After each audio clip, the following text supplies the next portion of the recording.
அதே மாதிரிதான் நான் என் மகனை கூட நான் ப்ரமோட் பண்ணது. ஏன்னா அவரை அறிமுகப்படுத்தும் போது 92 நான் பீக்கில் இருக்கிறேன்.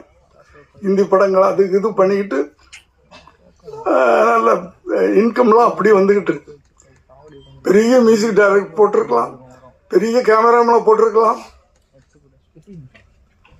புது கேமராமேன் நாளைய தீர்ப்புல ஒரு லேடி, ஒரு புது மியூசிக் டைரக்டர். ஏன்னா அந்த படம் வெற்றி அடைஞ்சால் அது அந்த முழுக்க முழுக்க ஹீரோ மேல போகணும். இப்படித்தான் நீங்க முதல்ல ஒரு 10 படம் நீங்க விஜயோடைய படம் பார்த்தீங்கன்னா தெரியும், பெரிய டெக்னீஷியன்ஸே இருக்க மாட்டாங்க.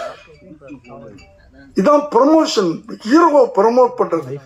கொஞ்சம் கொஞ்சமா அந்த ஹீரோவால படம் ஓடிச்சு, அந்த ஹீரோவால படம் ஓடிச்சு, அந்த ஹீரோவால படம் ஓடிச்சுன்னு சொல்லும் போதுதான் அந்த ஹீரோவுக்கு வேல்யூ வரும்.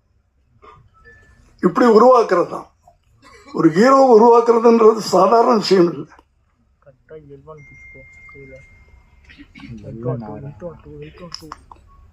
அத போல எதுக்கு சொல்ல வந்தேன் அப்படின்னு சொன்னால், இந்த கதை